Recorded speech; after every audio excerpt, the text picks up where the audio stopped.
Chaitra, sorry Chaitra. I'm a pool. నా కోసం నువ్వు ఎంత కష్టపడ్డావు. రూమ్లో డెకరేషన్, కేక్. నేనంటే అంతలో ఏంటి నీకు?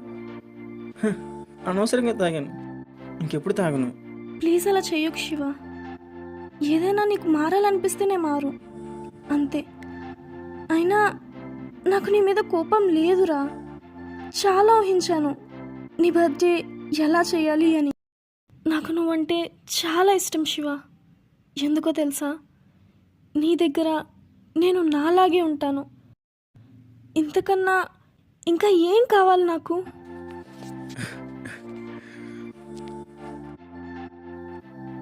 నాకు నువ్వంటే చాలా ఇష్టం చైత్ర. నువ్వు సర్ప్రైజ్ అంటే నా బ్రెయిన్, వాచ్, బట్టలు అక్కడితో నా అయిపోయింది. అస్సలు ఎక్స్పెక్ట్ చేయలేదు.